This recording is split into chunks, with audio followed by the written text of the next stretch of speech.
While it did not begin with him, John L. Sullivan coined the phrase manifest destiny as a defining philosophy of the American obsession with Western expansion.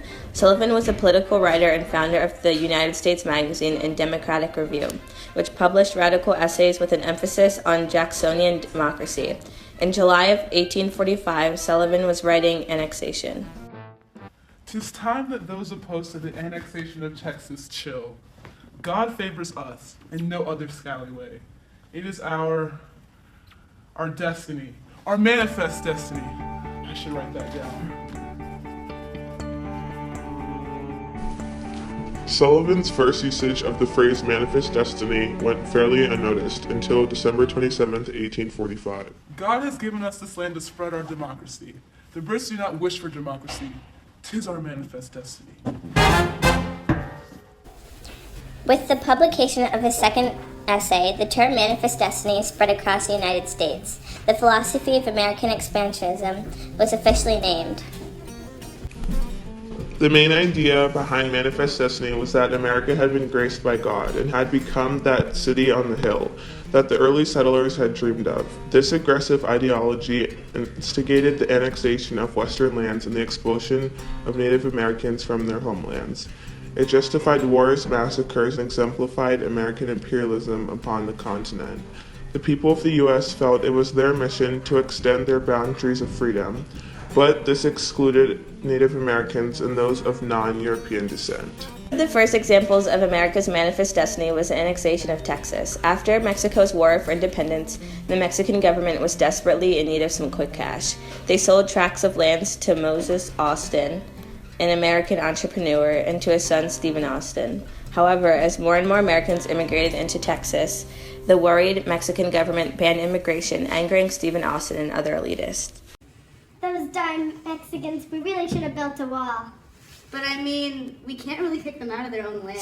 Shh. We'll start a revolt, we'll join the Union for protection, and then we get money. Then General Antonio Lopez de Santa Anna of Mexico occupied the Texas territory, transforming the descent of Stephen Austin and other elitists into a revolt. After the Alamo of the Battle of San Jacinto in 1836, the Texan rebels had defeated the Mexican government. Now wishing to join the United States for protection against Mexico, the Republic of Texas applied to join the Union. However, the United States was at a standstill. The northern states did not want a new slave state to disrupt the fragile slave/free state balance. But the valuable cotton-growing land would be too good to pass up for the country. John Taylor, the 10th president, argued for the annexation of Texas, but failed to add it into the Union.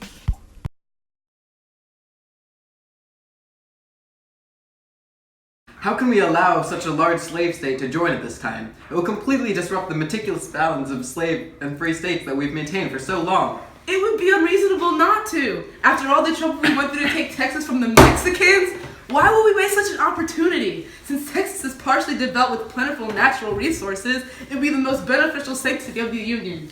This is ridiculous. This is a complete waste of time and energy. Everyone knows that this is just going to be a huge conflict for when everyone disrupts the balance between the free and the slave states. If they really want to join the Union, they should just wait until another free state comes along and wants to be a part of us. No!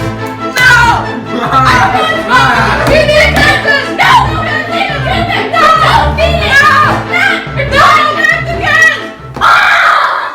James K. Polk, an expansionist Democrat, won the election of 1844 and officially invited Texas to become the 28th state.